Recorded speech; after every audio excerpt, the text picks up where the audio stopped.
All right, Scope. A lot to dissect there. Yeah. Firstly, that last audio hearing Kevy, it brings it home how It's real it is. hard. It's never good seeing anyone lose their job. No, it's not. And, I watched that as well. I obviously watched it before I come in. There's so many, layers to what we just heard then.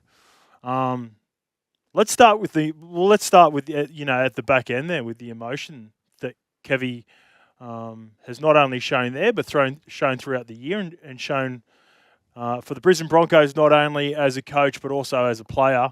He's clearly a guy that wears his heart on his sleeve. He loves the club. And sometimes that's hard. Sometimes when you think about the best coaches, right? And I'm trying not to be super critical at a time where a guy's lost his job. But when you listen to some of that audio too, where he's, getting a bit rattled at times, start of the year talking about taking on the Panthers, talking up making the finals where you got Wayne and the Dolphins coming in, stuff I've been critical about saying throughout the year, not just saying in hindsight now.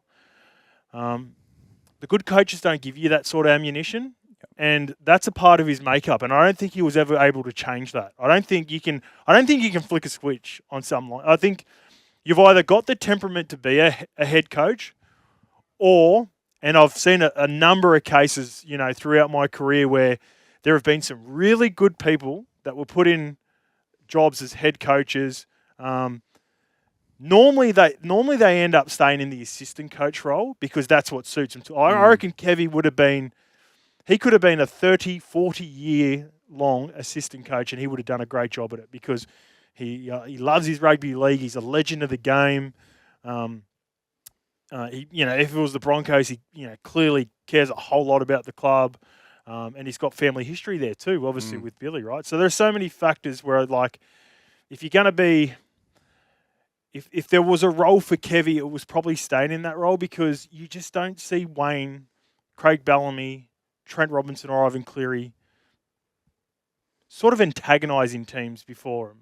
That's just, like I said, that's just a part of his personality. And looking back on it now as a whole, when you look at some of those moments, you think, could he have gone about it a few different ways? And then when you start breaking down the games and some of the results that went against them this year, there are a number of other factors. Injuries, specifically to their main playmaker, their captain, who Adam Reynolds was brought there to do that job. He's missed a whole bunch of footy. So there are so many other things that you could break down, but you feel like the emotion and the care that he has for the club was almost a bit of a detriment to him in the end. And I say that with all due respect. It's just that's just my perspective on sort of what maybe was a part of Kevy not getting the ultimate success. He probably wanted it too much, and I feel like as a head coach, you've just got to be, what's the word? You can't be unapproachable or not passionate enough. But they've just got a different, a little bit of weirdness about. All the good coaches got a bit of weirdo about them. Yeah. I don't know if that makes any sense to you. No, it does, yeah. You hear about the stories. An obsession almost with the craft rather than the club, the process. A perfectionist. Yeah, the process. I guess if people were listening, a lot of people would be sort of referring to Wayne, where I know a lot of players say that he has the care for him, not only as a player, but more off-field as well.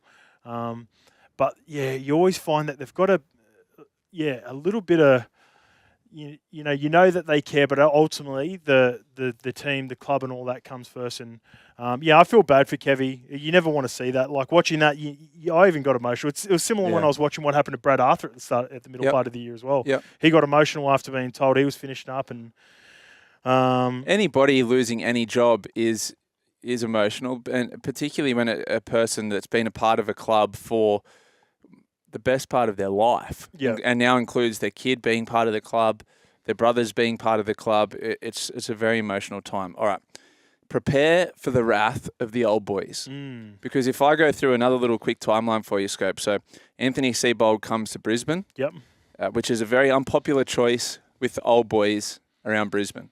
Most of whom work in the media. So things were in motion from the moment that Anthony Seibold got there. It was always going to be pretty tough for him, wasn't it? Till the time he was punted. Was Anthony Seibold the right man for the job? We'll never know. We'll never know. He didn't get results, did he? He didn't get results there. He's doing all right at Manly, but he didn't get results there. Yep. So the old boys start manoeuvring pretty much straight away. Once Seibold's gone, the old boys have their man that they want to get put in as coach of Brisbane. And that agenda gets pushed to the point where the board at the Broncos go, all right, here's your man. The board, Kevy never had support of the board at the Broncos or the hierarchy of the Brisbane Broncos as a club.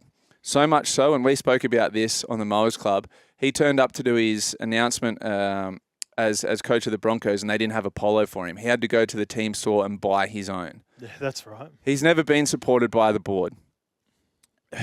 Who is right and who is wrong in this scenario? Did the old boys get it right and Kevy was the man for the job and they pushed him into that job to the point where he got them to a grand final? Or is the board right and has Kevy run his race as a coach of the Broncos and could they have gone no further with him as the coach? Yeah, it's a tough one. There's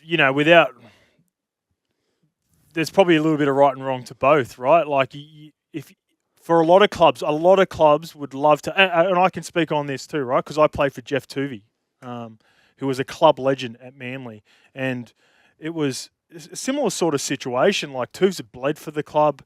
He was a club legend, and he went through something similar to Kevy at the back end, where it's like you get to a point, you got high expectations because just like Brisbane, Manly have been a really successful club.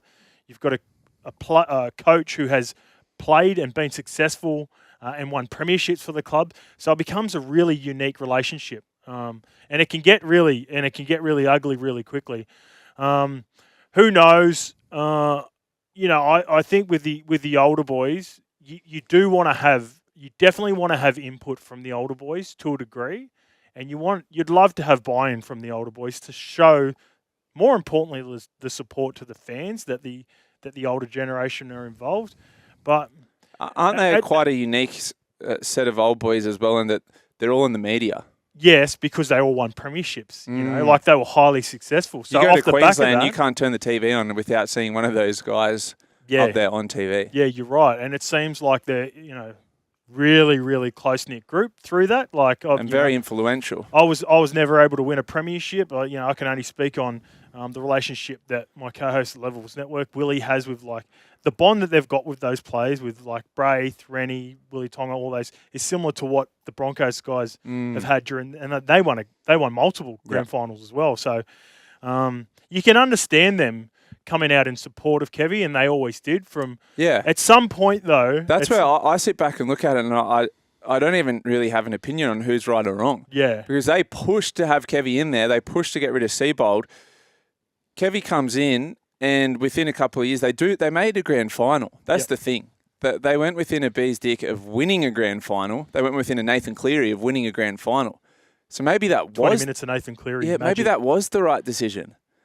But then, is the board just standing there with the axe hanging over Kevy's head, saying, as soon as things don't go well, this is an up yours to the old boys? Well, they did give. So Kevy finished 14th his first year, 9th his second year. So that's 2 years without making the finals in their defence, if you're looking at it from purely the board. So it's not like the board went, all right, 14th, you're done. They gave him time. They didn't make the finals in back-to-back years, and I guess they could sort of see the vision, they could see the progression, they could see the talent that was being accumulated during that time. So I guess that played a part. Then they obviously get to the grand final, but making the grand final and not winning it almost is, and we've seen it for a couple of coaches as well, like Brad Arthur, and I know Jason Demetrio wasn't the coach of Rabbitohs at the time, but what happens is it applies pressure because you got all the way to the grand final, so therefore people associate you with having a talented roster. And I guess that was the biggest downfall for this year. People were looking at that roster, and despite injuries to key players, it's this job is going to be highly. I thought the Parramatta job was a good job to get. This job's going to be even better to get for whoever walks into it, because you have a ready-made roster of not only young ascending talent but representative players, and they're only going to get better. Like you think they're not even at the peak of their career. They're all, a lot of them are 100 gamers. Like 75 to 100 games. Origin's already up their bout. A lot of them all ticked off too. That's another big plus. A lot of them have got long-term contracts. Paddy Carrigan's done. Payne Haas is done. Reece Walsh has just been done. Ezra Mam's and done. Ezra Mam's done. So there's your core. Like, whoever walks into this job has got the best job that I reckon a coach has walked into in 5, 10 years. Maybe Robbo. Maybe going all the way back to Robbo in 2013 at the Roosters. This is the only time I can think of a coach that has walked into a roster like this. Yeah, it's insane. Let's get to a break. After the break, let's start to break it down and have a look at who may be some coaching options and how do they maneuver with these old boys' current board situation if they do come in.